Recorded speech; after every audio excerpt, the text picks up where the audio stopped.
Picture a sea of golden sand stretching endlessly under a burning sun, where empires have marched with armies and kings have built monuments only to vanish beneath the shifting dunes.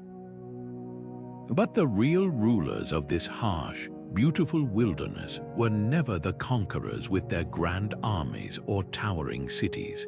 They were the nomads, moving silently across the desert like shadows, guided by something far more powerful than swords or maps, an unshakable memory of the land itself. These wanderers held secrets in their minds, secrets that allowed them to outmaneuver the mightiest empires without writing a single word or drawing a single line. How did they do it, and why does their ancient wisdom still matter in our world today? For centuries, empires rose and fell, their rulers convinced that power came from walls, wealth, and weapons.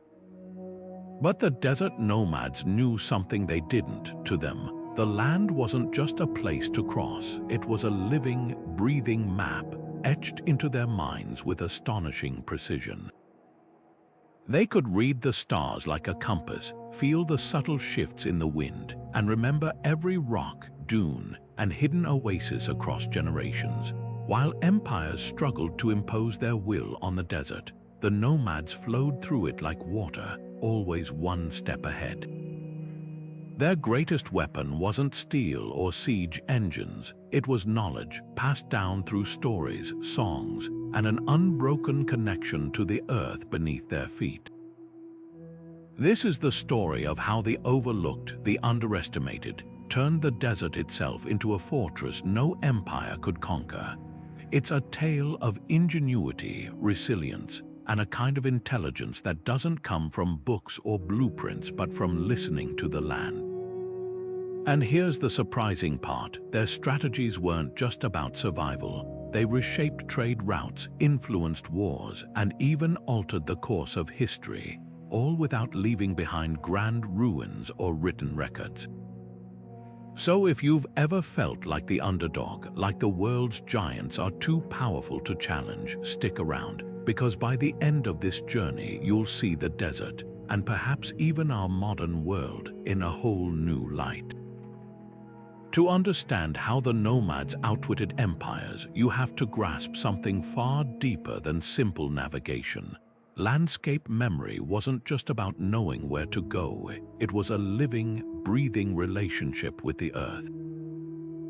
Imagine growing up hearing stories not just about your ancestors, but about the way a particular canyon echoes when rain is coming, or how the color of the sand shifts near hidden springs.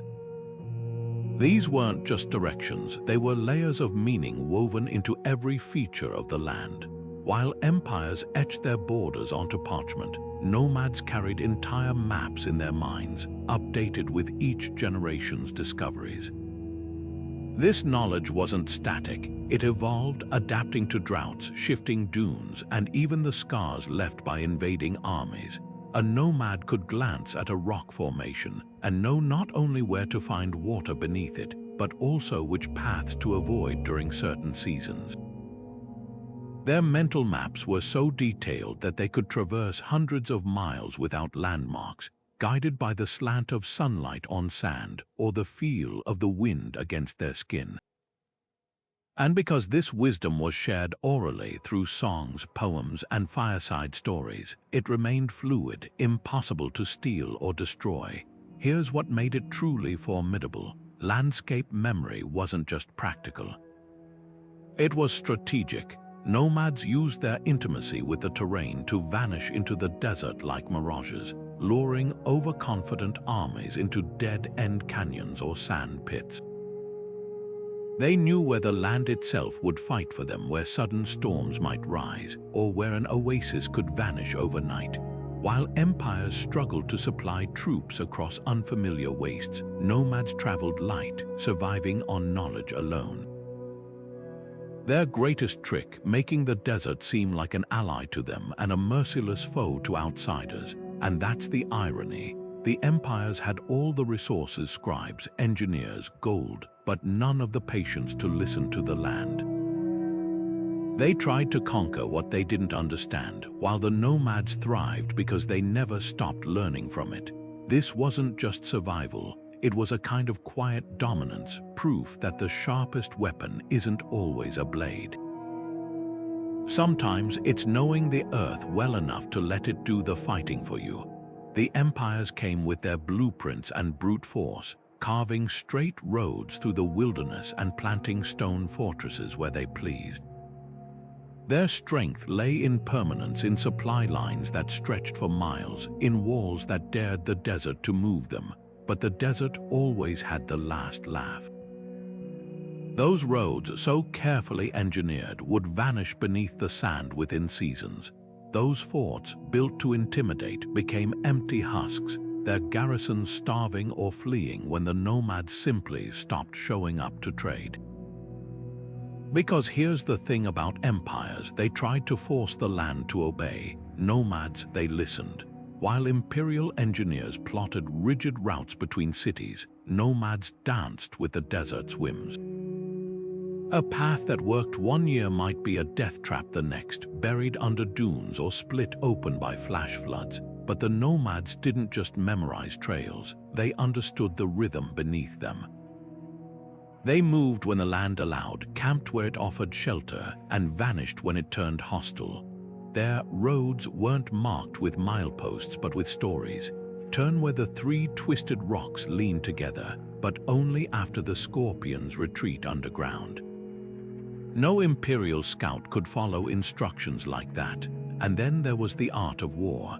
Empires fought battles the way they built roads: linear, heavy, predictable. They marched in formation, dragging supply carts and siege weapons, assuming their sheer size would overwhelm. The nomads, they struck like lightning and melted into the horizon. A raid here, a vanished flock there, a well poisoned just enough to slow an army down. They didn't need to win head-on fights. They just had to make the desert itself seem like an enemy. Imagine being a soldier, parched and lost, watching your comrades collapse from heatstroke while your attackers reappear miles away, laughing from a cliff you could have sworn wasn't there yesterday. The Empire's greatest weakness was their need for control. They mapped the land as if it were a chessboard, but nomads played by entirely different rules. A hidden spring wasn't just a water source, it was a bargaining chip, a trap, or a decoy. A sandstorm wasn't a disaster, it was camouflage. While kings fretted over losing territory on parchment maps, the nomads redefined what territory even meant. Their borders weren't lines but horizons, shifting with the wind. Their forts weren't made of stone but of knowledge, knowing which caves could hide 100 horses, which valleys would flood at the first whisper of rain. In the end, the empires left behind ruins. The nomads left behind something far more powerful, a legend, a reminder that sometimes the strongest strategy isn't to conquer the land, but to let it conquer for you. Think of the desert not as a silent wasteland, but as a library, one where the shelves were made of wind and the books were sung, not written.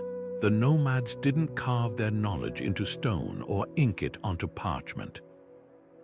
They wove it into stories so vivid, so unforgettable, that children could recite them decades later with perfect accuracy.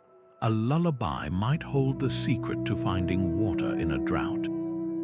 A hero's tale could double as a map, its twists and turns mirroring the path around a treacherous canyon.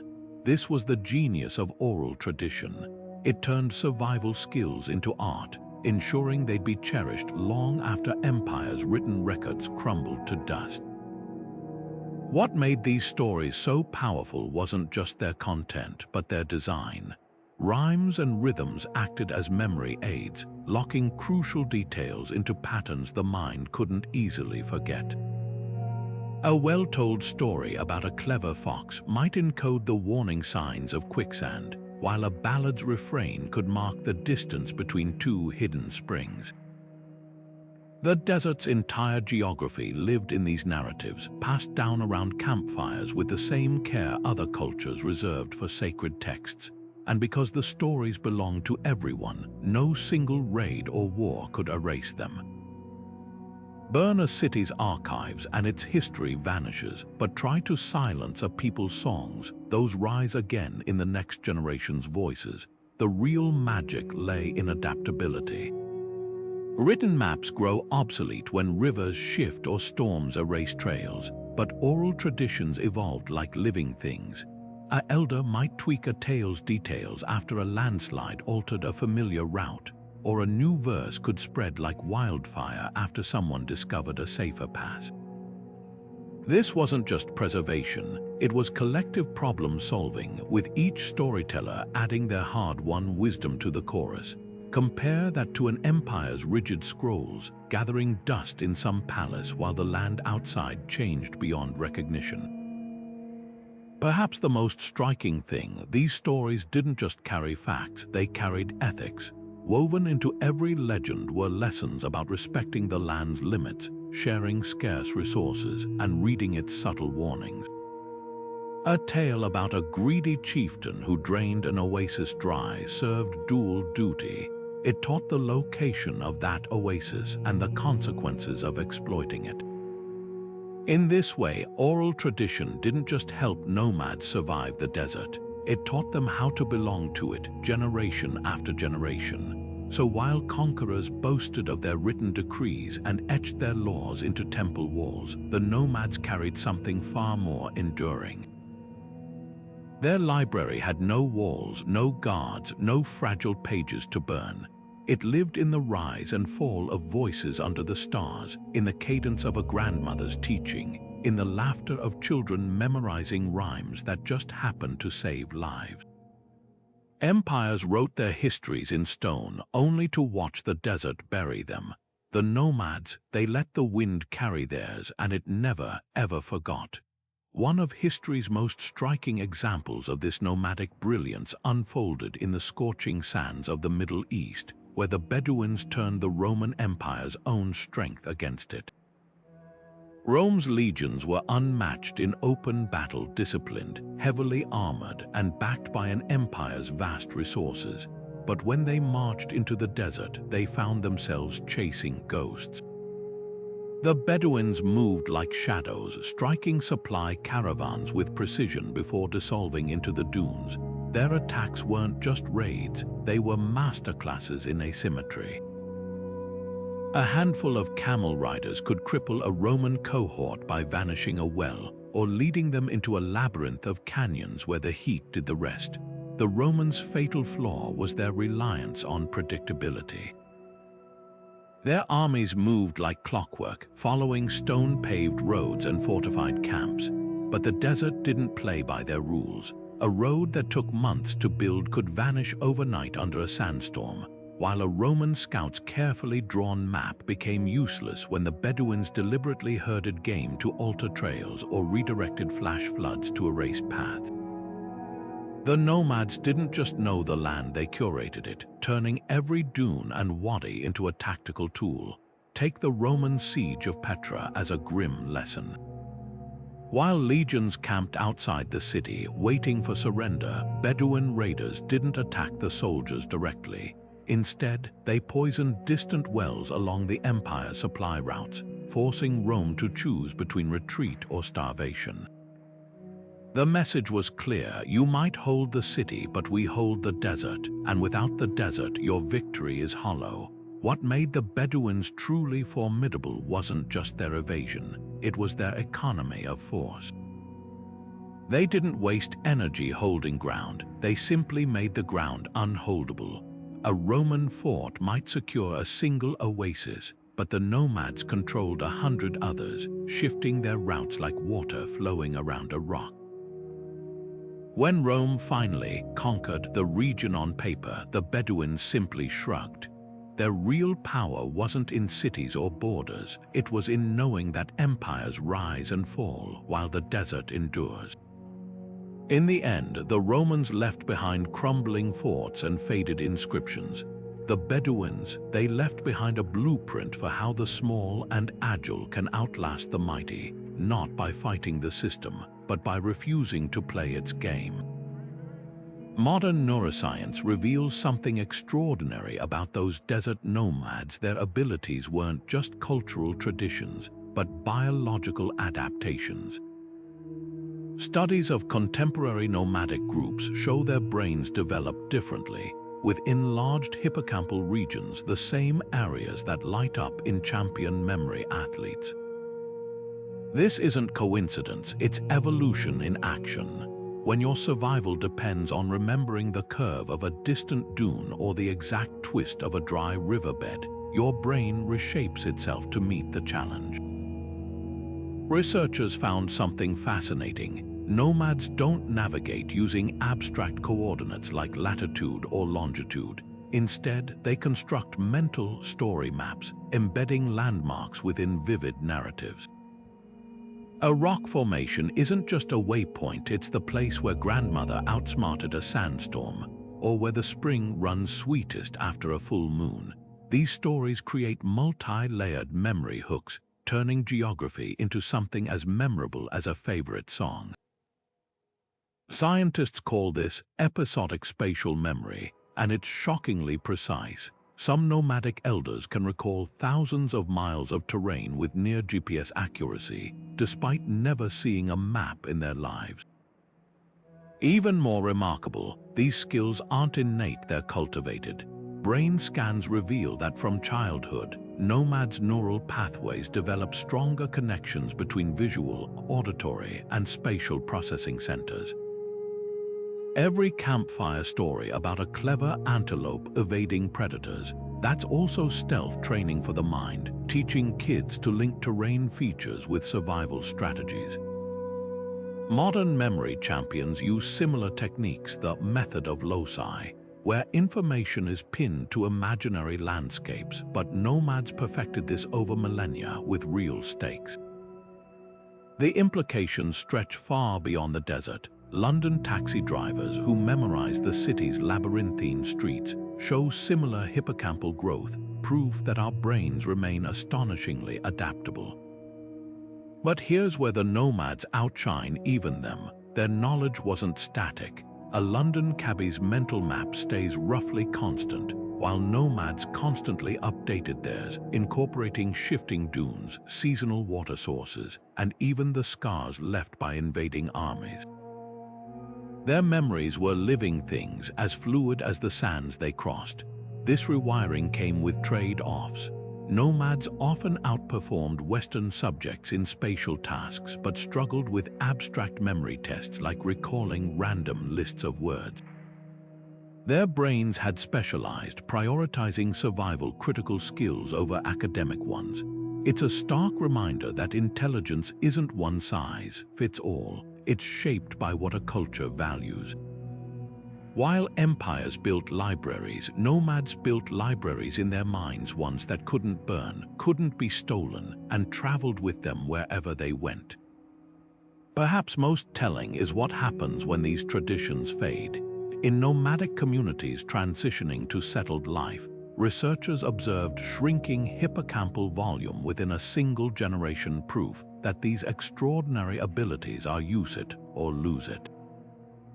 The desert didn't just shape their culture, it literally shaped their brains, leaving behind a silent question for our GPS-dependent world. In trading mental maps for smartphone screens, what have we unknowingly left behind? The desert was more than a home to these nomads, it was a stage, and they were its master illusionists. While empires relied on sheer numbers and visible fortifications, the nomads perfected the art of vanishing. A single tribesman could step onto what looked like untouched sand, and within minutes, the wind would erase every footprint behind him as if he'd never passed through. But their tricks went far beyond simple concealment. They crafted entire mirages of movement, using herds of goats to stampede false trails into the dust or brushing the ground with branches to mimic the passage of a large caravan. To a pursuing army, these decoys were irresistible breadcrumbs leading straight into oblivion. One of their most devastating tactics was the ghost chase. Nomads would let themselves be spotted by scouts just long enough to lure soldiers into pursuit.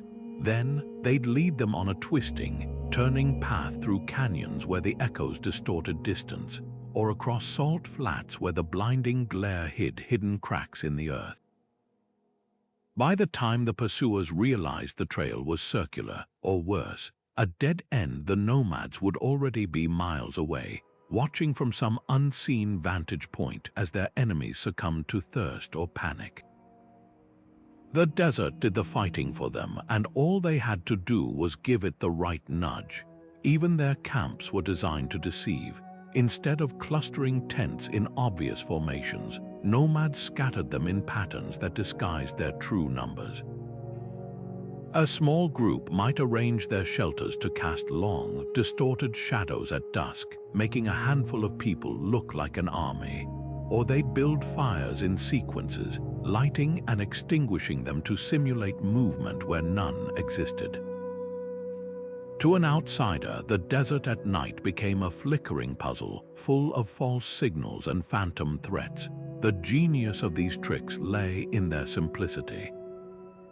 Nomads didn't need complex machinery or sieges. They used the land's natural illusions against those who didn't know how to read them. A carefully placed rock could redirect a sandstorm's path, burying a pursuing force. A dry riverbed, seemingly harmless, might hide quicksand beneath its surface, and sometimes the greatest deception was doing nothing at all. By staying perfectly still in the right terrain, nomads could become invisible to the untrained eye, their silhouettes blending seamlessly into the rippling heat haze. What made these tactics so devastating wasn't just their effectiveness, it was the psychological toll they took. Imagine being a soldier, already exhausted and disoriented, watching your comrades vanish one by one into a landscape that seemed alive with malice. The desert became a boogeyman, whispering to empires that no matter how many troops they sent, they'd never truly control it. And that was the nomads' ultimate victory. They didn't just outmaneuver their enemies. They made the very ground beneath them feel like a traitor. Empires built their power on control, rigid borders, permanent roads, stationary cities, but the desert laughed at such things. Imagine trying to govern the wind or tax the shifting dunes. That was the fatal mismatch. Imperial systems demanded stability, while nomads thrived on chaos. Rome or Persia might deploy thousands of soldiers to hold a fortress, only to find the nomads had simply walked around it, striking the undefended villages behind their lines. The empire's strength became their weakness. Every grain of silver spent on garrisons, every mile of road patrolled, was a resource drained away from the real battle, the one against the land itself. Centralized command structures only made things worse. A general waiting for orders from a distant capital couldn't react when nomads raided at dawn and vanished by noon. By the time word reached the emperor, the attackers were already 3 valleys away, drinking from springs no imperial map had ever recorded. Meanwhile, nomads made decisions around campfires, their leaders as mobile as their herds. No bureaucracy slowed them down, no supply chains tied them to one place. Their entire society was built for fluidity, while empires moved like elephants in quicksand, each step sinking them deeper. Then there was the problem of borders. To an empire, a frontier was a line on parchment, something to be defended at all costs, but nomads saw borders as illusions. A Roman governor might declare a desert valley secured, only for traders to report tribesmen grazing flocks there the next season, had they crossed the border. There was no way to tell because in the desert, landmarks shifted and the very idea of territory melted under the sun. Empires kept trying to freeze the landscape in place, while nomads danced on its ever-changing surface. The greatest irony, all that imperial infrastructure meant to project power became a web of vulnerabilities. A fixed road was a gift to raiders who knew exactly where and when supply caravans would pass.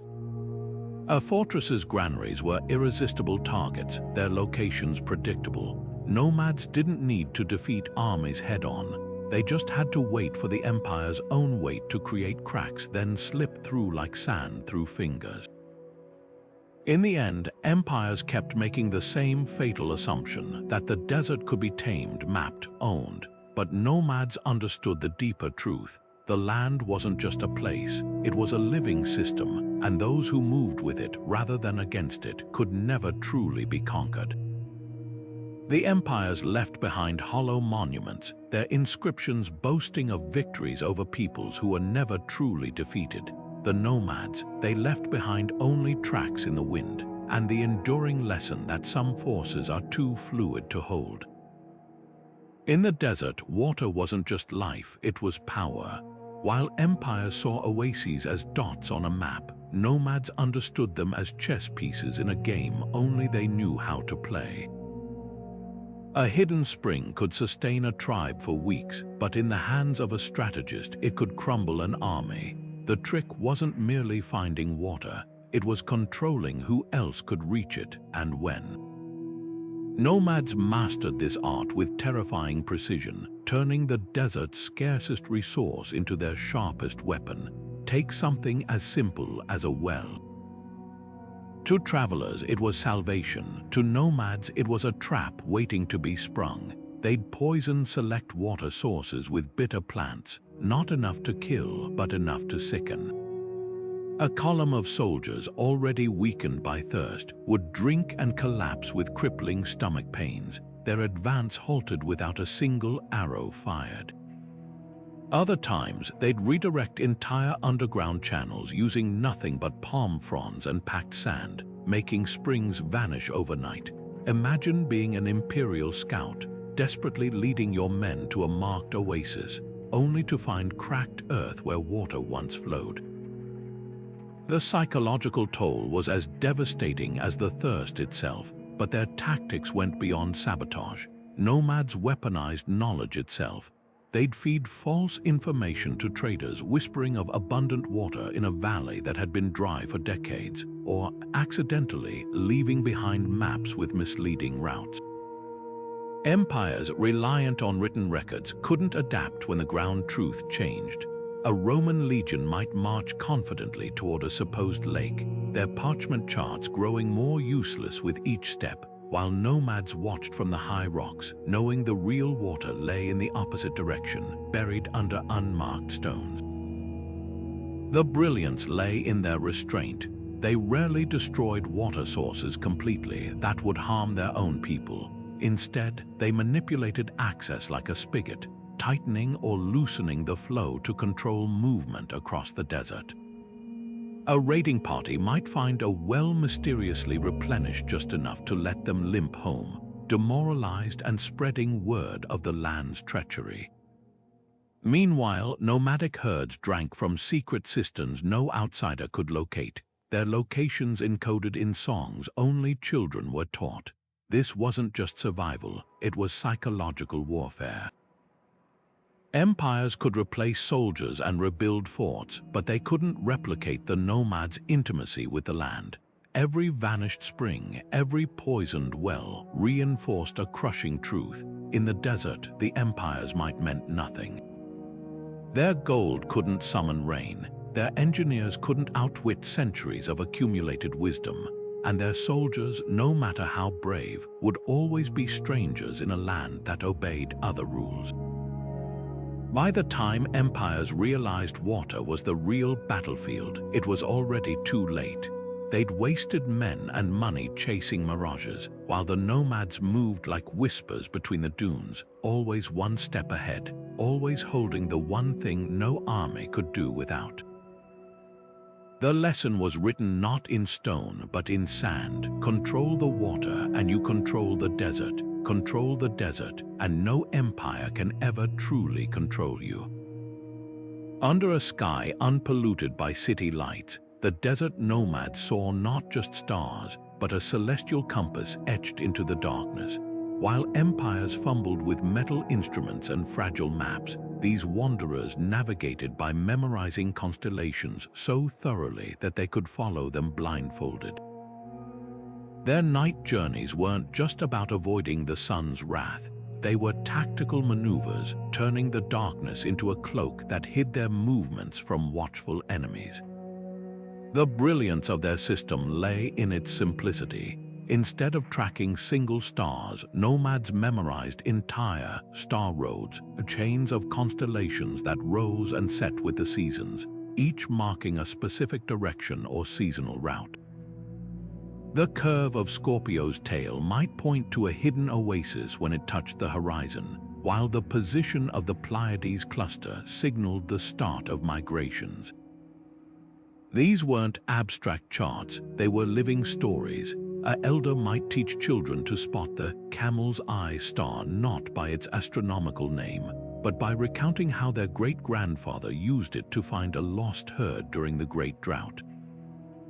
This knowledge wasn't passive. Nomads could read subtle shifts in starlight, the way certain stars twinkled more near the horizon, hinting at distant sandstorms, or how the Milky Way's brightness changed with humidity, signaling unseen water sources. They even used the moon's glare strategically, timing movements to nights when its light would illuminate key landmarks but leave their camps in shadow. To an empire's scouts, the desert at night was a void. To nomads, it was an illuminated path pulsing with information. The real advantage, star navigation, required no tools that could break, be stolen, or betray their location. A captured nomad might reveal the position of a spring under torture, but the stars were a code no outsider could crack. Their maps existed in collective memory, passed down through songs that aligned constellations with terrain features. A single verse might encode the turning point of a trade route. When the falcon's wing dips below the dune, turn where the wind-carved stone cries at dawn. Try plotting that on a Roman scroll. Empires eventually adopted celestial navigation, but with a critical flaw. Their astronomers relied on instruments and written tables, useless when lost or damaged. Nomads carried their tools behind their eyelids. Even if stripped naked and dragged across unfamiliar sands, they could wait for nightfall, look up and whisper, "There, the dog star leans west tonight." Home is that way. The stars were their unchanging allies, outlasting every empire's fleeting dominion over the daylit world. To the empires, the nomads were more than just elusive enemies. They were a living challenge to the very idea of civilization as conquerors defined it. While kings measured their power in bricks and tax ledgers, nomads measured theirs in movement, in the ability to wake at dawn and vanish before the empire's shadow could touch them. This wasn't just practicality, it was a philosophy etched into every choice they made. Settling meant submitting to laws, to borders, to the whims of distant rulers. But to remain rootless, that was defiance distilled to its purest form. Consider the sheer audacity of their resistance. Empires demanded that people become legible, registered, counted, tied to land they could control. Nomads refused to be pinned down, literally or metaphorically. Their homes weren't addresses but horizons, their wealth not in vaults but in the freedom to follow the reins.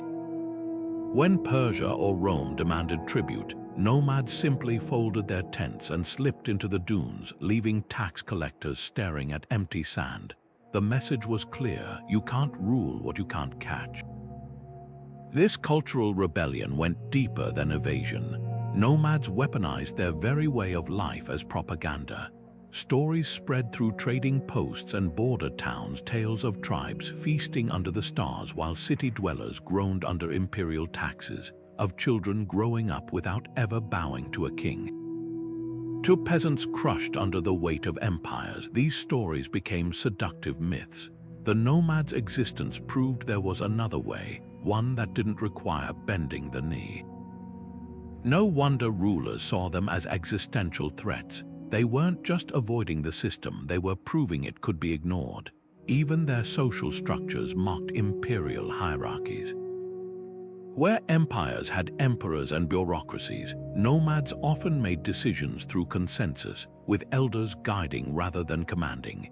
Leadership wasn't about birthright but survival skills, and anyone who failed their people could find themselves left behind quite literally. This fluidity drove empires mad. How do you bribe or assassinate a leader when authority shifts like the wind? The ultimate insult. Nomads turned their supposed backwardness into a virtue. While empires boasted of their monuments, nomads pitied them. You build tombs for your dead, their poets might have said. We teach our children to walk so lightly that the desert itself forgets we passed. Every footprint erased by the wind was a silent rebuke to empires that craved permanence. And so, the desert became more than a refuge, it became a stage for the world's oldest protest. By simply living as they always had, nomads exposed the fragility of power built on walls and deeds. Their resistance wasn't just in battles or raids, but in the daily act of existing beyond the empire's grasp. They were the original uncatchable, the ones who proved that sometimes the strongest rebellion is simply to walk away. The Silk Road wasn't just a path for silk and spices. It was a living, breathing negotiation between empires and the nomads who held the keys to its survival. While kings and merchants saw this network of trade routes as a way to move goods, the nomads saw something far more valuable: control. They didn't build the Silk Road, they curated it, deciding who could pass, when, and at what cost. Picture a caravan of Persian carpets or Chinese porcelain inching through a mountain pass, only to find a line of nomadic riders blocking the way, not with weapons drawn but with palms open. The message was clear: pay the toll or turn back into the wilderness. What made this system so ingenious wasn't just the taxes, it was the nomads' intimate knowledge of the land's choke points. They knew exactly where cliffs narrowed to single-file paths, where rivers could only be crossed at certain bends, and where seasonal storms would leave caravans stranded. These weren't random checkpoints, they were calculated traps disguised as geography. A merchant might spend months plotting a route to avoid imperial customs, only to find the nomads waiting where the land itself forced him into their hands. But the real power move: nomads rarely bled the caravans dry. They charged just enough to make compliance wiser than resistance, turning trade into a repeating cycle of dependency. A well-timed tax might even come with perks, guides to navigate the next treacherous stretch, or warnings about bandits ahead. This wasn't robbery, it was a shadow economy, one where nomads acted as both tollkeepers and protectors. Merchants grumbled, but they paid because the alternative was vanishing into the desert without a trace. And when empires grew bold, sending armies to secure these routes, the nomads had another trick: selective scarcity. They'd let a few caravans through untouched while strangling others, creating artificial shortages that sent prices soaring in imperial cities. A sudden drought of Central Asian horses could cripple a Shah's cavalry, or a halt in jade shipments might leave a Chinese emperor without tribute gifts. The nomads didn't need to conquer cities to wield influence. They just had to remind the empires who really controlled the lifelines, the most brilliant part. Their system was invisible to imperial accountants. Unlike taxes collected at city gates, nomadic tolls left no paper trail, no ledgers to audit. Wealth flowed into their hands as silently as sand through an hourglass, untraceable and unstoppable. Even when empires tried to bypass them, building new roads or sending armed escorts, the nomads adapted. They'd raid one caravan as a warning, then let the next 10 pass unharmed, keeping the balance of fear and favor tilted in their favor. This was economic warfare disguised as tradition. While empires obsessed over gold mines and tax revenues, nomads mastered the art of leverage, proving that true power isn't just about owning resources, it's about controlling the paths between them.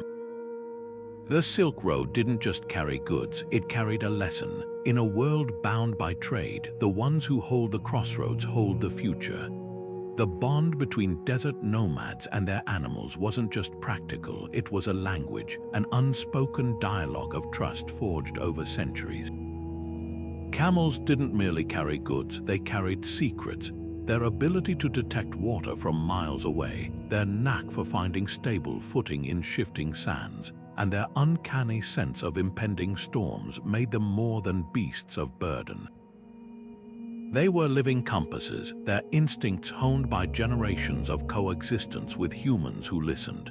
A nomad could read the twitch of a camel's ear or the way it hesitated before a dune, interpreting these subtle cues as clearly as a sailor reading the waves. Horses, too, were partners in the dance of survival. Bred for endurance and agility, they became extensions of their rider's will. A mounted nomad could cover staggering distances, their horses' hooves barely disturbing the crust of the desert floor. But the real magic lay in their symbiosis. Nomads knew which plants would keep their horses strong during droughts, which routes would spare their hooves from sharp rocks, and how to pace their movements to conserve energy. In return, horses gave them speed not just for raiding or fleeing, but for something far more vital: communication. A messenger on a fast horse could relay warnings or rally allies across vast stretches of barren land, turning scattered tribes into a networked force. Even the humblest animals played strategic roles. Goats and sheep weren't just walking larders, their grazing patterns helped nomads map safe routes. A flock nibbling on sparse vegetation revealed which plants were safe to eat, while their refusal to approach certain areas signaled hidden dangers like sinkholes or venomous snakes. Dogs, often overlooked, were the silent sentinels of the camp. Their barks could distinguish between a harmless night wind and the footfall of an intruder, their noses detecting distant caravans or approaching storms long before humans could sense them. This interdependence went beyond survival, it shaped culture. Nomads composed poetry about their camels' patience, told stories of horses that outran sandstorms, and passed down training methods as carefully as battle tactics. A well-bred mare wasn't just an asset. Her lineage was a source of pride, her foals gifted like royal dowries. Camels were given names that reflected their personalities, not just their strengths. These animals weren't tools to be discarded. They were family members whose well-being meant the difference between life and death in a land that forgave no mistakes. The contrast with empires couldn't have been starker, where conquerors saw animals as expendable beasts to be worked to death and replaced nomads invested in their longevity. A Roman supply train might lose 100 horses crossing the desert, but a nomad's mare would live for decades, her knowledge of the land growing with each journey. This wasn't sentimentality, it was strategy. A single camel that knew every hidden spring between oases was worth a dozen fresh ones that would blunder into quicksand. And when empires finally tried to adopt these animals, they stumbled. A war horse trained for European battlefields faltered in the desert's heat, while nomads' mounts moved like ghosts. Camels brought from distant lands, unfamiliar with the subtle signs of poisonous plants or the scent of distant rain, collapsed where native-bred beasts thrived. The nomad's edge wasn't just in having animals, it was in knowing them deeply and intimately, as only those who shared their hardships could. In the end, this partnership was the ultimate rebuttal to imperial logic. Empires measured strength in numbers: how many horses could be conscripted, how many camels could be taxed, but the nomads proved that true power lay in quality, not quantity. A handful of well-loved, perfectly adapted animals could outmaneuver an army's worth of replacements.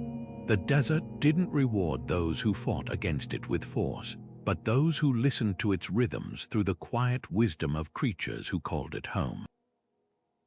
To imperial eyes, the desert was a wasteland, an empty expanse to be crossed quickly or avoided altogether. But to the nomads who called it home, every dune and dry riverbed teemed with meaning and possibility. What outsiders saw as barren, they recognized as a landscape pulsing with hidden abundance. The difference wasn't in the land itself, but in the way of seeing. Empires looked for wealth they could weigh and measure: gold, timber, fertile soil. Nomads valued what couldn't be stamped on coins: the whisper of wind signaling a distant rain, the faint sweetness of wild herbs that could cure fever, the subtle patterns in the sand that revealed underground springs. Take something as simple as a thorny acacia tree. To a Roman engineer, it was useless scrub, good only for firewood, but nomads knew its secrets. The tree's roots tapped deep aquifers, marking water sources invisible above ground. Its pods fed livestock during droughts, and its sap treated wounds. Even its thorns had purpose sharp enough to stitch leather or pierce abscesses. Where empires saw obstacles, nomads saw a living pantry, pharmacy, and compass all in one. This wasn't just survival knowledge, it was a philosophy that recognized value where others saw vacancy. The desert's rhythm taught nomads to measure wealth differently. While empires stockpiled grain in silos, nomads hoarded something far more precious: time. They knew when to move, when to wait, when to harvest fleeting resources like desert truffles that appeared for mere weeks after rains. Their calendar wasn't marked in days but in ecological cues, the flowering of a certain shrub signaling it was safe to travel a particular pass, or the arrival of migratory birds indicating seasonal waterholes had refilled. To outsiders, this looked like aimless wandering. In reality, it was precision timing honed over generations. Even the harshest stretches held surprises. Salt flats, dismissed as sterile by imperial surveyors, were actually treasure troves. Nomads harvested salt not just for trade, but as a medicinal tool mixed with herbs to preserve meat or dissolved to stave off dehydration. The same cracked earth that blistered soldiers' feet provided clay for pottery and minerals to dye wool vibrant hues. Every barren place had its gifts if you knew how to accept them. This disconnect explains why empires repeatedly underestimated nomadic territories. Conquerors arriving with preconceived notions of productivity couldn't fathom land that didn't yield wheat or grapes. They mapped what they understood: rivers, forests, minerals, and declared the rest empty. But nomads thrived in those very blanks on the map, drawing sustenance from landscapes that seemed to offer nothing. Their wealth wasn't in fixed resources, but in adaptability, the ability to read the desert's shifting moods and extract life from its subtlest cues. The irony. Those worthless deserts often became empires' undoing.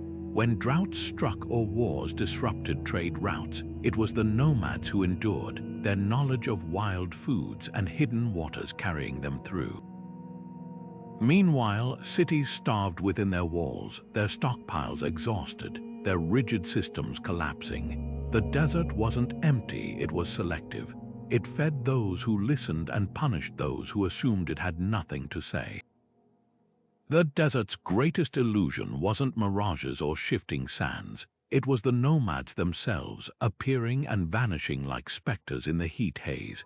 Their warfare wasn't just fought with arrows and blades, but with something far more potent: the enemy's own mind. A Roman soldier might spend nights staring into the darkness, convinced every rustle of wind was the whisper of an approaching raider. A Persian scout could ride for days, certain he was being watched from unseen vantage points. This wasn't paranoia, it was by design. Nomads cultivated an aura of omnipresence, making their enemies feel outnumbered even when they weren't. Their tactics were masterclasses in psychological manipulation. Take the art of the phantom raid. A small band would strike a distant outpost, then deliberately leave tracks leading in 3 different directions, each trail vanishing abruptly, as if the attackers had dissolved into the air. Pursuing soldiers would split up, each group growing more unnerved as they realized the desert refused to give up its secrets. Meanwhile, the nomads would circle back, watching from a ridge as their pursuers exhausted themselves chasing ghosts. The goal wasn't just to escape, but to plant a seed of dread. They're always watching. They could be anywhere. Sound played a cruel role in this theater of fear. Nomads used the desert's natural acoustics to distort distance and direction. A single rider could clatter stones down a canyon at dusk, the echoes multiplying until it sounded like an approaching army. Drums beaten in narrow passes created disorienting reverberations, making a handful of warriors seem like a legion. Even their silence was weaponized. After a raid, they might disappear without a trace, leaving behind no bodies, no campfires, just an eerie stillness that made survivors wonder if the attack had even happened. Timing amplified the effect. Nomads preferred to strike during liminal moments: dawn, when sleep clung heaviest to eyelids, or midday, when heat blurred vision and sapped morale. They'd vanish before retaliation could be organized, leaving behind only confusion. Over time, Imperial troops developed a condition historians now call desert madness, a creeping anxiety that made men jump at shadows, mistake rocks for lurking enemies, and eventually question their own senses. The nomads didn't need to win every battle. They just had to make the desert itself feel like an accomplice. The most devastating strikes targeted not bodies, but logistics.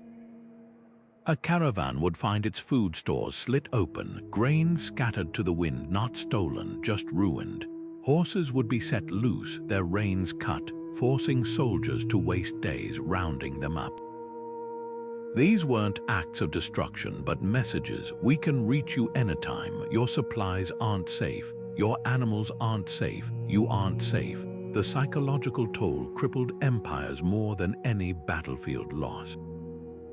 Troops stationed in nomadic territories suffered higher rates of desertion and insomnia, their letters home filled with tales of an enemy that couldn't be pinned down or understood. What made this warfare so effective was its asymmetry. Empires kept meticulous records of battles, dates, casualties, outcomes, but how do you document fear? How do you tally the cost of sleepless nights or the slow erosion of morale as men realized they were hunting shadows? The nomads left no monuments to their victories because their greatest triumphs were etched not in stone, but in the trembling hands of soldiers who'd learned a terrible truth. In the desert, the land fights for those who know its secrets. While empires built thick stone walls to keep out the cold or sprawling courtyards to chase shade, the nomads wore the desert itself as their armor. Their clothing wasn't just fabric, it was a thermal regulation system honed over centuries. Loose, layered robes in scorching heat trapped pockets of insulating air, slowing sweat evaporation to prevent dehydration, while the same garments could be tightly wrapped against the biting cold of desert nights. Even the color mattered. Dark outer layers absorbed sunlight during frigid mornings, while lighter inner linings reflected heat when temperatures soared. Every stitch was a lesson written in thread, passed down through generations who understood that survival wasn't about fighting the climate, but dancing with it. Their shelters were masterclasses in impermanence and efficiency.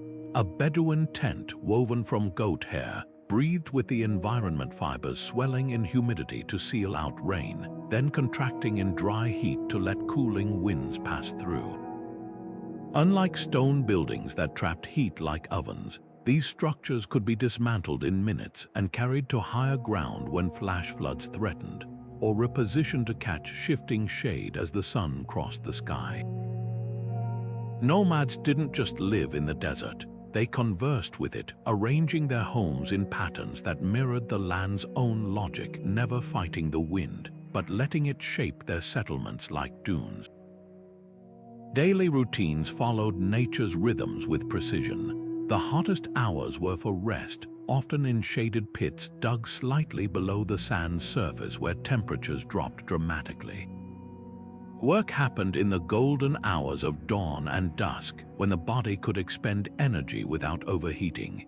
Even something as simple as drinking followed strict protocols: small, frequent sips of slightly salted water to maintain electrolytes, rather than gulping precious reserves. Children learned these habits as soon as they could walk, their play mimicking the careful conservation of movement that adults practiced. Every action was measured against an unspoken question: how much energy will this cost, and is it worth the sweat? The contrast with empires couldn't have been starker. Roman soldiers marched in heavy armor under the midday sun, their metal heating like cookware, while nomads watched from the cliffs, knowing the desert would claim those who ignored its warnings. Persian nobles in their stuffy tents suffered heat stroke as nomads napped in ventilated lean toss, their bodies cooled by damp cloths that exploited evaporation's physics long before scientists named the principle. The nomad's secret wasn't endurance, it was efficiency. They didn't push through extremes, they sidestepped them entirely, turning the climate's brutality into an ally against those who tried to dominate rather than adapt. Perhaps the most striking adaptation was their water wisdom. While empires relied on aqueducts and cisterns, static targets for sabotage or drought, nomads used their bodies as living reservoirs.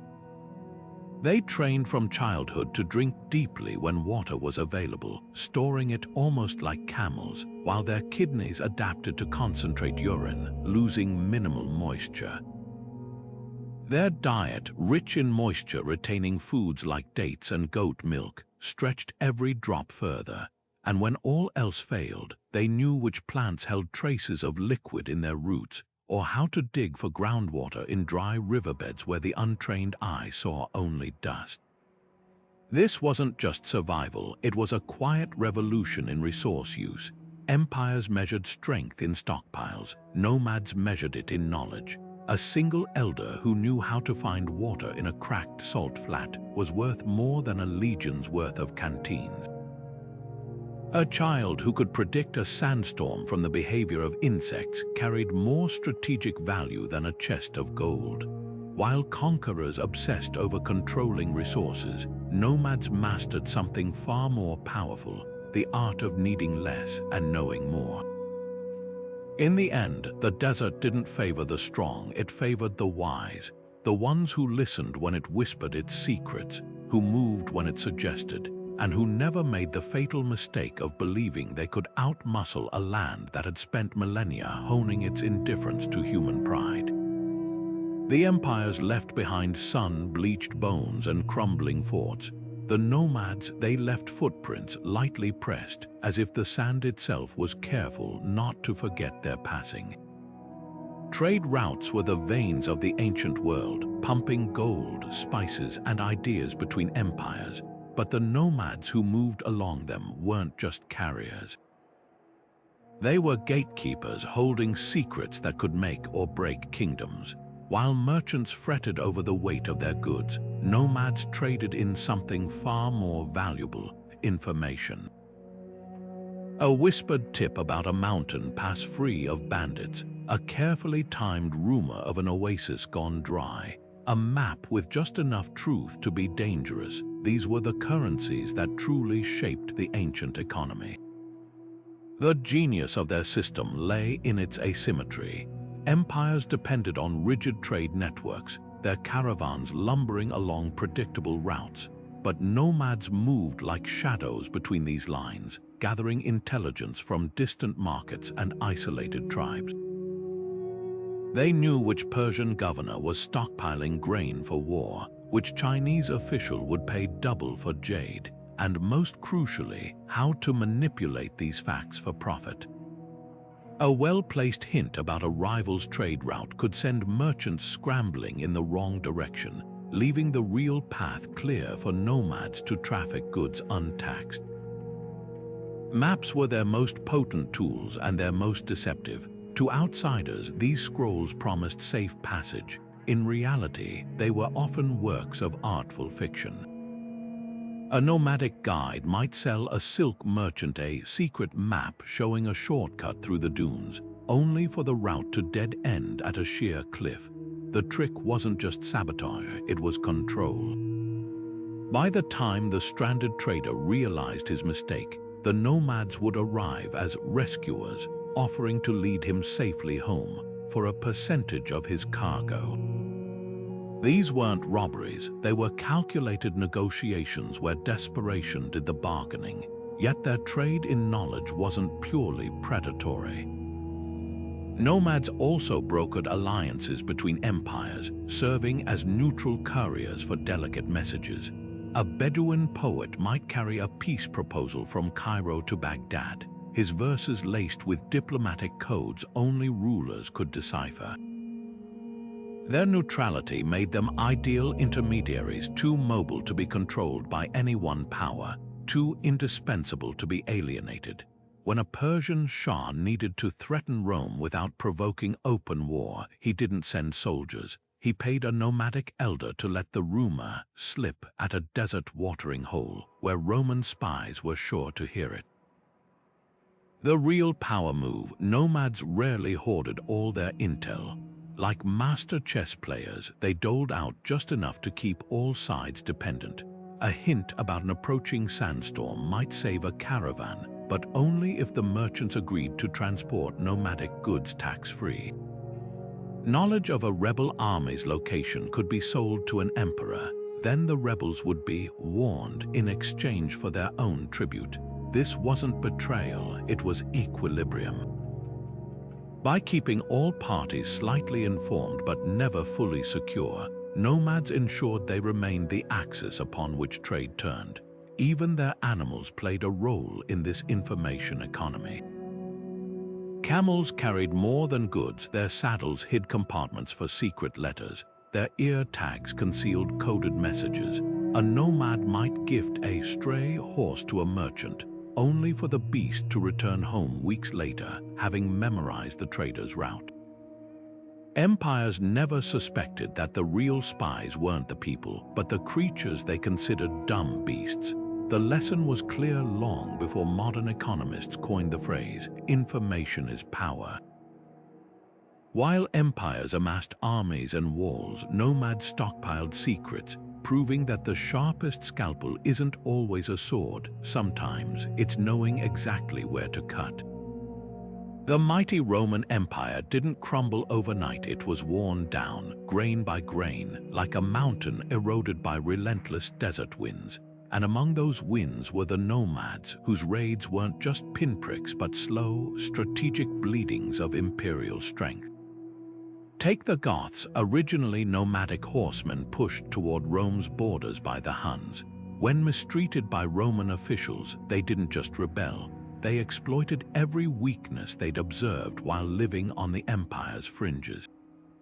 They knew which roads were undermanned, which granaries were full, and exactly where to strike to paralyze supply lines.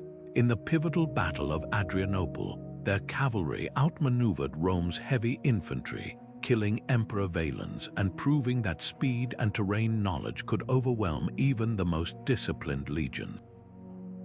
Persia's story was eerily similar. The Sassanid Empire, a powerhouse of art and military might, found itself gutted by nomadic Arab tribes during the rise of Islam.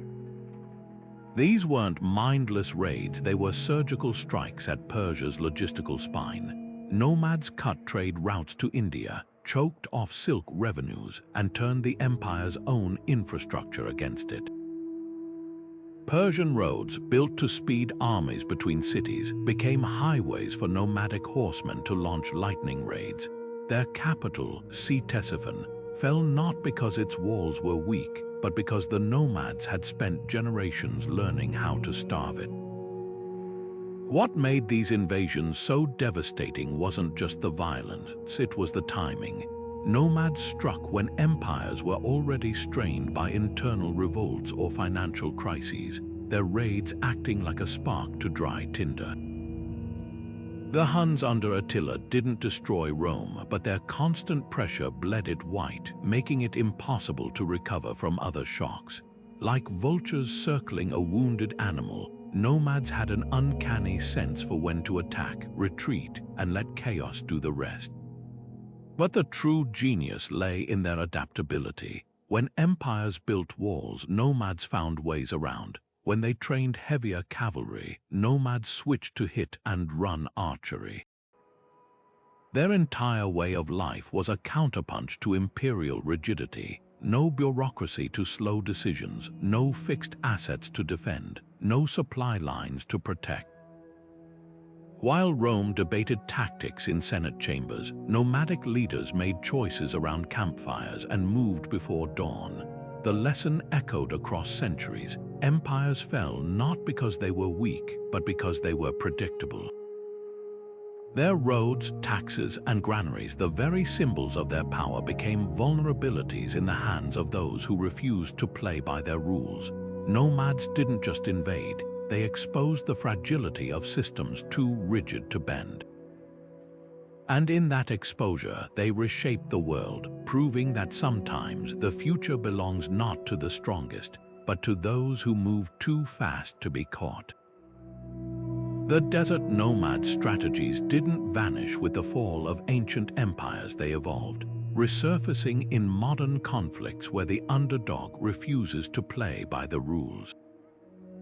Take the Taliban's insurgency in Afghanistan's rugged mountains, a near-perfect echo of nomadic warfare. Just like Bedouins luring Romans into dead-end canyons, Taliban fighters used the land itself as a weapon, disappearing into cave networks they've known since childhood, ambushing convoys in passes where tanks can't turn, and melting into villages where every face is a stranger to occupying forces. Their greatest advantage isn't firepower, it's the same intimate knowledge of terrain that let ancient nomads vanish into the dunes. A U.S. drone might spot a heat signature, but only a local can distinguish between a shepherd's footpath and a smuggler's trail worn smooth by midnight supply runs. Across the Sahara, the Tuareg people still practice a form of desert warfare that would feel familiar to their ancestors. When Malian or French forces push into the dunes, Tuareg rebels don't stand and fight, they dissolve. Their pickup trucks, the modern equivalent of camels, race across trackless expanses where GPS signals falter and satellite maps show only blank yellow. They strike fuel depots not to seize them, but to force enemies to guard every outpost, stretching supply lines until they snap. Like the nomads who poisoned wells to manipulate empires, they've been known to sabotage cell towers, plunging entire regions into communication blackouts where their knowledge of the land gives them sole advantage. Even urban guerrillas owe a debt to these ancient tactics. Gaza's tunnel networks mirror the desert's hidden wadis, turning city streets into a labyrinth only locals can navigate. Ukrainian partisans sabotaging Russian rail lines repeat the nomads' playbook, targeting logistics instead of armies, knowing that a tank without fuel is just a metal tomb. The common thread, time and again, those who refuse to fight on the enemy's terms turn geography into their greatest ally, the twist in our modern era. Technology has become the new land. Hackers and decentralized networks now exploit the digital landscape with the same asymmetry nomads applied to deserts. A teenager with a laptop can do what a Bedouin raider once did: disrupt supply chains, spread disorientation, and vanish without a trace. The tribes have changed, but the strategy remains: move fast, strike where you're unexpected, and never let the enemy pin you down. Yet there's a haunting lesson here. Just as empires eventually adapted, learning to recruit nomads as scouts or mimic their mobility, modern powers are catching on.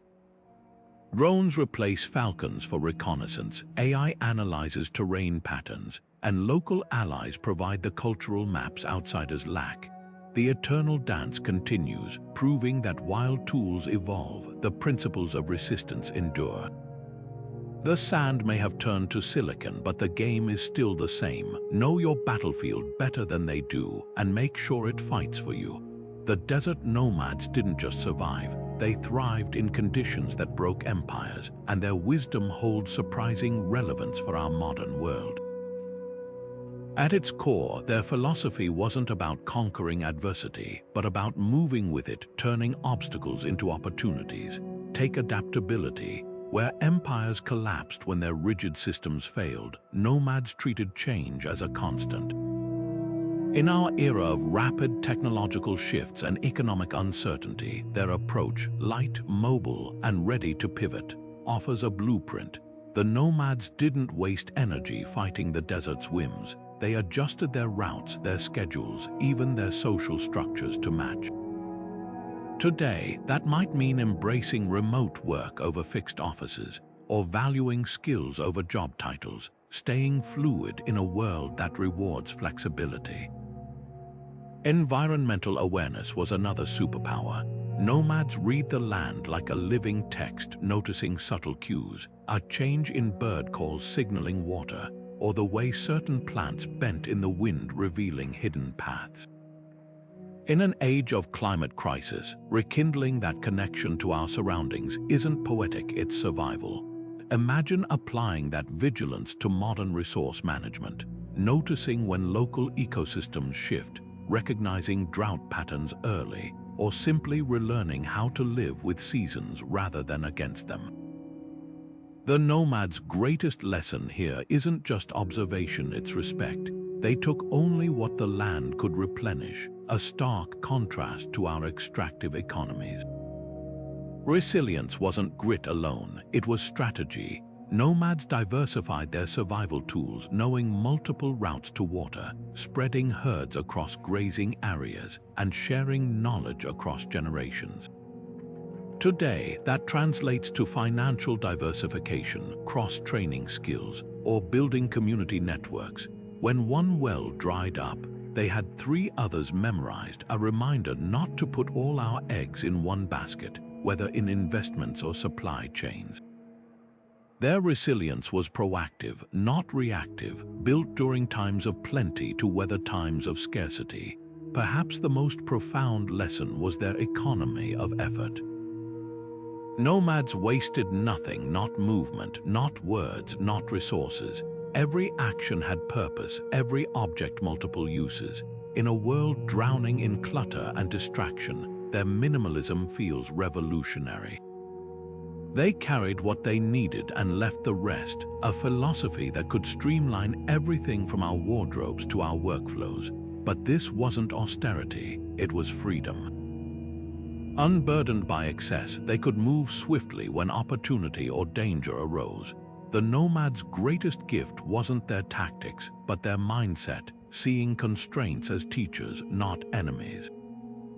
When water was scarce, they became experts at finding it. When empires chased them, they turned the desert into a weapon. Modern challenges from burnout to disconnection might not be sand and swords, but the principle holds.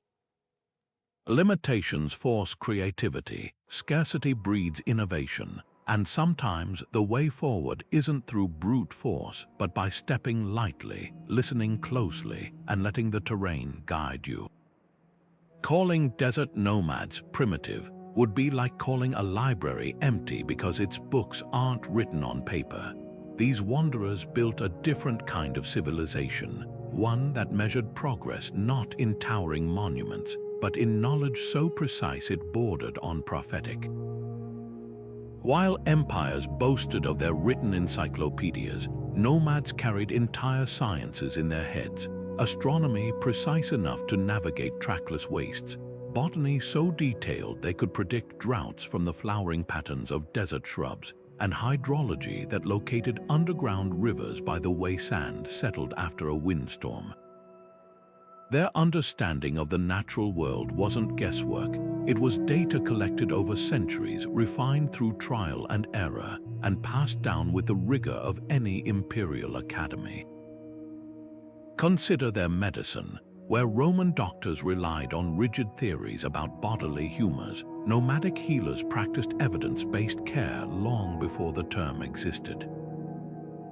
They knew which molds found on rare desert plants could fight infection, how to set a broken bone with straps of stiffened camel leather, and when to use heat or cold to treat fevers.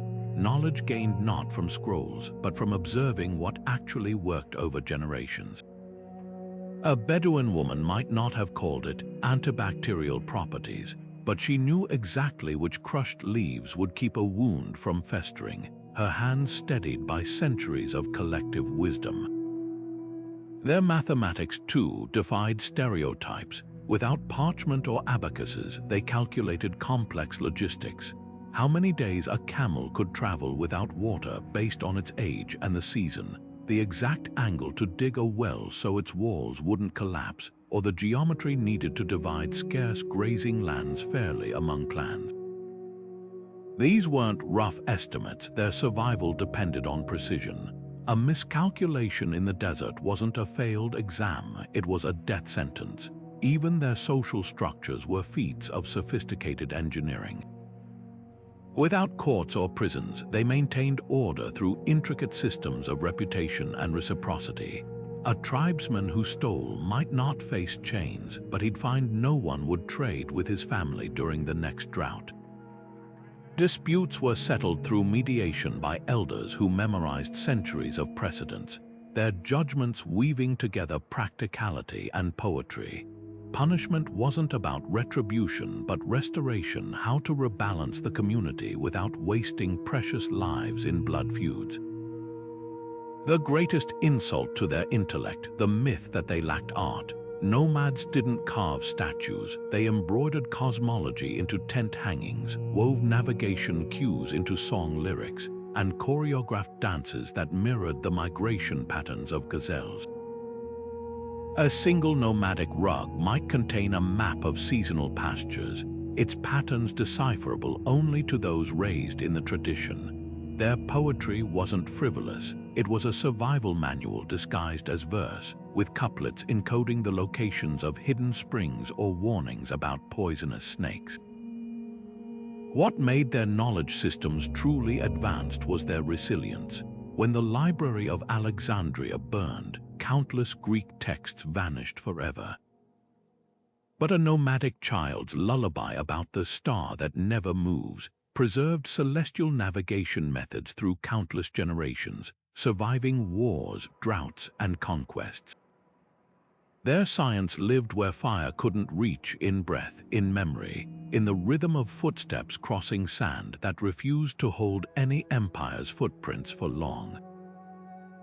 The irony is almost poetic. Empires called nomads uncivilized while their own cities crumbled, yet the nomads' intellectual traditions outlasted them all. Not because they were simpler, but because they were designed to bend without breaking.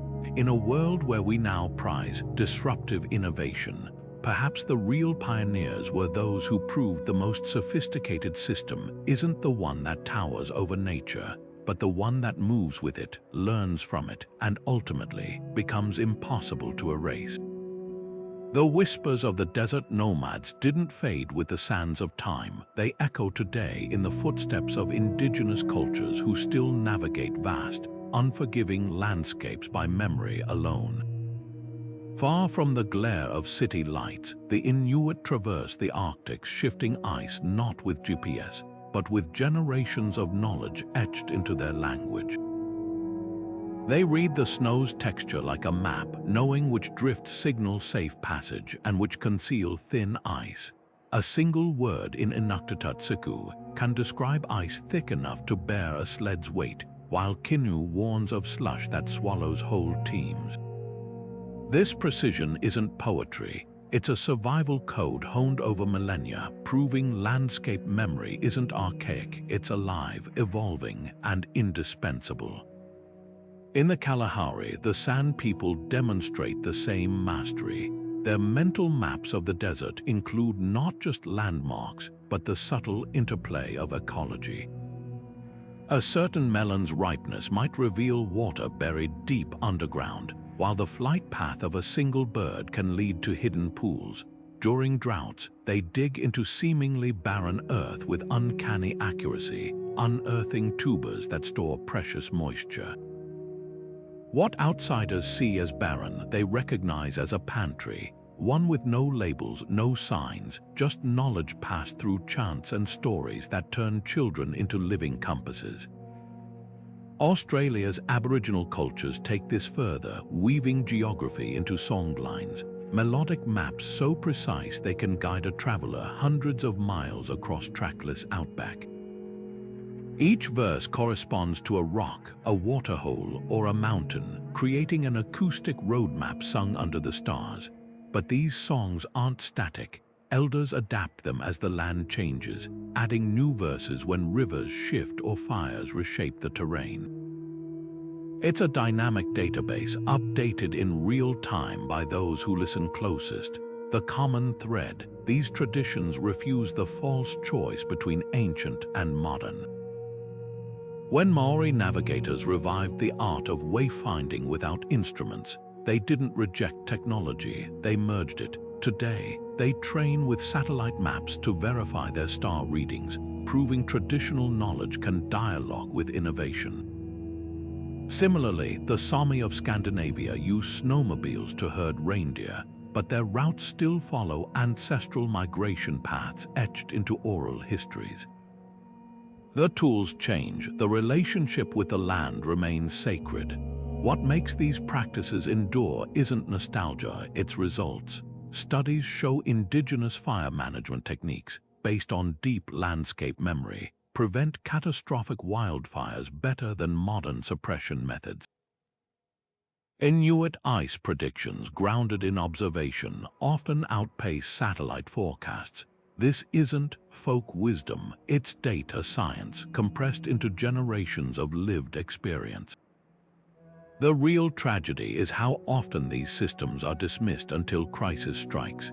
When a tsunami struck the Andaman Islands, the Jarowa people fled to high ground long before alarms sounded, heeding ancestral stories about the sea's retreat. Their landscape memory saved lives while those reliant on technology perished. It's a stark reminder, in an age of climate upheaval, these traditions aren't relics, they're lifelines. The nomad's greatest lesson wasn't just how to survive the desert, but how to listen to it. Today's indigenous cultures keep that conversation alive, offering a roadmap not just for navigating land, but for reconnecting with a world we've forgotten how to hear. Their legacy isn't locked in the past, it's a compass for the future, pointing toward a way of being that's not just sustainable, but symbiotic. The land remembers. The question is, will we? Archaeologists scraping away layers of desert sand have uncovered something extraordinary, not grand cities or hoards of gold, but subtle traces that whisper of nomadic brilliance. In Jordan's Black Desert, researchers found networks of stone circles and cairns dating back thousands of years, arranged in patterns that mirror seasonal migration routes.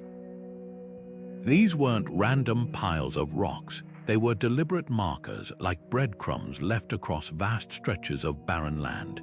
Each cairn aligned with specific celestial events, the summer solstice sunrise or the winter rise of Sirius, creating a navigational system visible only to those initiated in its secrets. The stones told stories: turn here when the shadow touches this notch, camp here when the stars align above that ridge. Even more telling are the artifacts scattered along these ancient trails. Excavations in Saudi Arabia's Nefer Desert revealed ostrich eggshells carved with intricate patterns, not decorations, but maps. Scratched lines traced dry riverbeds invisible to the untrained eye, while clusters of dots marked hidden springs. The real revelation: these maps were lightweight, unbreakable, and could be rolled into bundles for easy transport. Nomads weren't just memorizing the land, they were inventing portable GPS systems millennia before satellites. Settlements tell another story. At first glance, the ruins of desert caravanserais seem like proof of empire stone buildings along trade routes. But look closer, their walls are oddly uneven, their layouts asymmetrical. Archaeologists realized these weren't permanent structures but adaptive ones, rebuilt slightly differently each season to account for shifting dunes or new water sources. Nomads didn't fight the desert's changes, they designed around them, leaving behind architecture that bent like the land itself. Perhaps the most striking evidence comes from the Sinai Peninsula, where researchers using satellite imagery discovered ghost trails, faint pathways visible only from space, etched into the earth by countless footsteps over centuries. These trails didn't follow the straight, efficient lines imperial engineers loved. They zigzagged unpredictably, avoiding soft sand, maximizing shade, and tracing invisible underground water tables. Modern Bedouin guides, when shown these images, instantly recognized them. Their ancestors had walked the same serpentine paths, not out of randomness, but because the land itself whispered where to step. The ultimate validation emerged from a dig in Oman's empty quarter. Beneath what appeared to be a barren stretch of sand, ground-penetrating radar revealed a sprawling, temporary settlement, post holes for tents, fire pits lined with medicinal herbs, even livestock corrals designed to funnel wind for cooling. Carbon dating showed it was used intermittently for over 2,000 years, always during the same lunar phase when dew collection was optimal. This wasn't a village, it was a pop-up metropolis, assembled and disassembled with the precision of a Swiss watch, leaving no trace above ground. These discoveries shatter old stereotypes of nomads as aimless wanderers. Their trails were calculated, their artifacts were data storage, their settlements were masterclasses in adaptive design. The desert wasn't just their home, it was their collaborator, and every stone, bone, and footprint they left behind is a love letter to its secrets. Empires wrote their histories in marble. Nomads wrote theirs in the land itself, and only now are we learning to read it. To call the desert nomads mere survivors would be missing the point. They were master ecologists practicing sustainability centuries before the term existed. Their secret wasn't just endurance, but an intimate understanding of balance. Where empires saw resources to exploit, nomads saw relationships to maintain. A single acacia tree wasn't just firewood, it was a landmark, a pharmacy, and a future shade provider. They harvested its leaves sparingly, tapped its sap without killing it, and left its roots undisturbed to anchor the soil against erosion. This wasn't altruism, it was survival mathematics, calculating how to take just enough to live without compromising tomorrow's needs. Their mobility itself was a conservation strategy. Unlike settled societies that exhausted local resources, nomads moved with the land's rhythms, allowing grazed grasslands to regenerate and tapped water sources to replenish. A Bedouin proverb captured this perfectly. Walk lightly so the grass can rise behind you. Their camps left no permanent scars. Tents were dismantled without broken pottery or trash middens. Fire pits were scattered to avoid soil sterilization, and even human waste was buried in ways that enriched rather than polluted. Archaeologists often find nomadic sites not by artifacts, but by the absence of damaged patches of desert oddly pristine amidst otherwise eroded terrain. Water management revealed their genius. In Oman's deserts, nomads built aflage systems, underground channels that funneled mountain runoff to arid valleys with minimal evaporation. These weren't crude ditches, but precisely sloped aqueducts maintained for generations. Their routes adjusted millimeter by millimeter as the land shifted. The same principle applied to their personal use. A single nomad could wash, cook, and drink for days on the water a Roman soldier wasted in one afternoon. They bathed in sand when water was scarce, used urine to soften leather, saving clean water for drinking, and even positioned their bodies at night to collect dew in strategically placed cloths. Their animal husbandry defied modern assumptions about overgrazing. Nomads practiced rotational browsing, moving herds before plants were fully eaten, ensuring roots remained strong. They bred livestock for hardiness, not just volume camels that could go days without water, goats that thrived on scrub others couldn't digest. This created a paradox. Nomads often maintained higher biodiversity in their territories than protected areas because their movements created mosaic landscapes where both grazed and recovering zones coexisted. Ecologists now recognize this as the intermediate disturbance hypothesis, the idea that moderate, cyclical use can boost ecosystem resilience. Fire was another tool wielded with precision. Australian Aboriginal nomads burned vegetation in small, controlled patches to encourage fresh growth that attracted game, while preventing catastrophic wildfires. North America's Plains tribes did the same, creating the lush grasslands early settlers mistakenly thought were untouched. These weren't random acts, but calendared events timed to humidity, wind patterns, and animal breeding cycles. An ancient form of precision land management modern forestry is only now relearning. The lesson for today isn't to abandon cities for tents, but to adopt their mindset of reciprocity. Nomads viewed themselves as part of nature's ledger, always balancing withdrawals with deposits. When they cut a branch, they planted a seed. When they hunted, they left the strongest animals to breed. Their entire existence was a dialogue with the environment, not a monologue of demands. In an era of climate crisis, this shift from extraction to conversation may be their most vital legacy. After all, they proved something revolutionary, that the true measure of intelligence isn't how much we can take from the land, but how little we need to. The desert nomad's ability to navigate trackless wastes with nothing but memory and intuition might seem like a relic of the past until you realize their strategies are quietly reshaping the future of artificial intelligence. Modern robotics engineers face a challenge eerily similar to the one these wanderers mastered: how to traverse unpredictable terrain without fixed maps. Today's autonomous drones and Mars rovers are being programmed with bio-inspired navigation algorithms that mimic nomadic wayfinding. Instead of relying solely on GPS, which fails in canyons or during solar storms, they're learning to read environmental cues, shadows that indicate time of day, wind patterns that suggest obstacles, even the texture of sand to predict stability. Sound familiar? It's the same sensory tapestry nomads used, now encoded in silicon.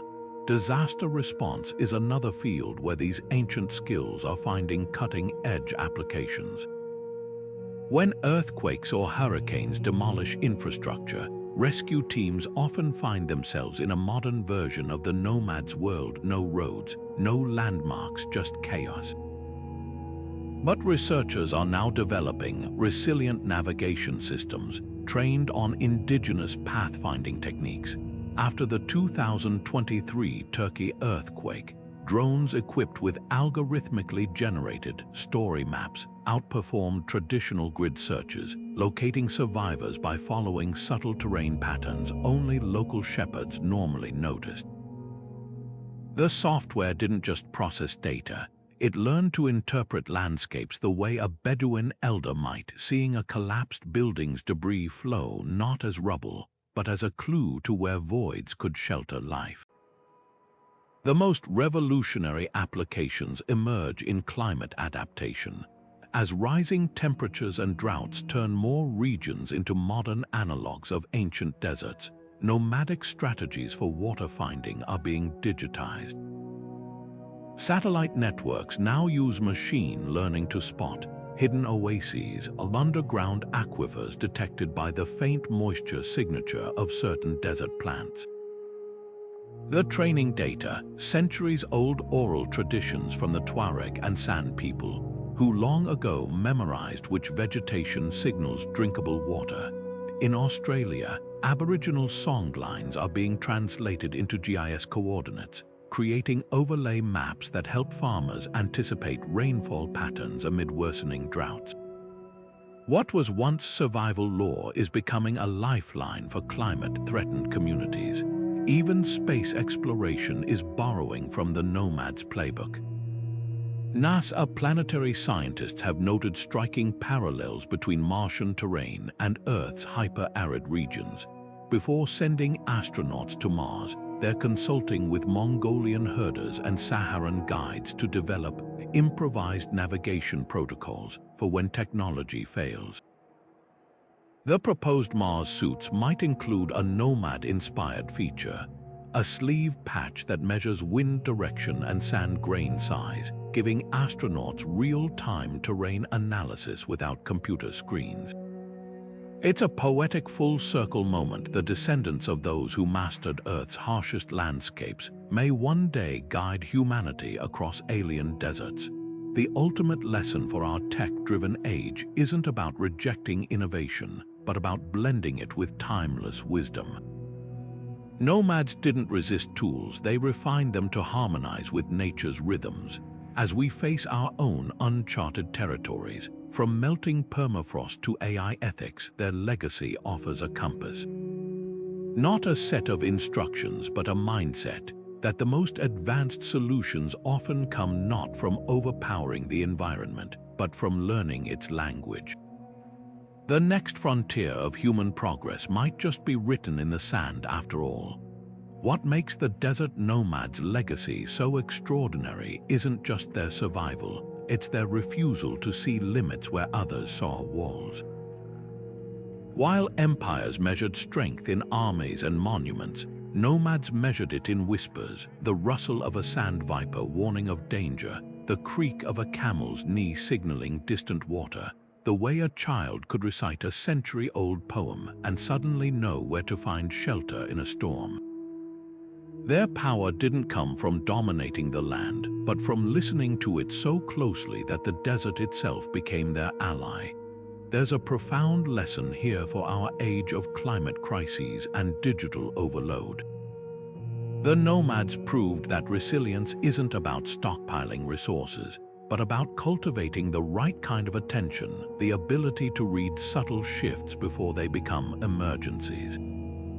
Imagine applying that today, cities designed to adapt like tents, supply chains that flex like seasonal migration routes, leaders who value landscape memory over rigid 5-year plans. The nomads' real gift wasn't their survival tactics, it was their mindset, one that treated change not as a threat but as a teacher. Think of how differently we might approach modern challenges with their philosophy. Water scarcity, nomads would have seen reservoirs as fragile and fixed, instead investing in decentralized systems that mimic the desert's hidden aquifers. Urban sprawl, they'd have built neighborhoods that could pivot like camel caravans, leaving no trace when the land needed healing. Even our struggles with disconnection might soften if we relearned their art of deep presence, trading screens for the kind of observation that turns a breeze into a forecast, a bird's flight into a map. The most striking part, nomads achieved all this without claiming to conquer anything. Their victories weren't etched in stone, but in stories so alive that they outlasted empire's grandest monuments. That's the quiet revolution at the heart of their legacy. Real power isn't about leaving marks on the land, but letting the land leave its marks on you. So as we face our own uncharted territories, vanishing ice caps, algorithmic unknowns, societies straining under outdated systems, perhaps the compass we need isn't in some futuristic tech, but in the old, deep wisdom of those who thrived by moving with the world rather than against it. The desert didn't make them tough, it made them attentive, adaptable, and profoundly humble. And isn't that exactly the kind of strength we need now? Drop your thoughts below where you see nomadic wisdom applying in today's world. Could ancient strategies reshape modern logistics, education, or even environmental policies? And if you've enjoyed this journey through the sands of time, don't forget to subscribe. After all, history's greatest lessons are often hidden in the stories we've forgotten to listen for.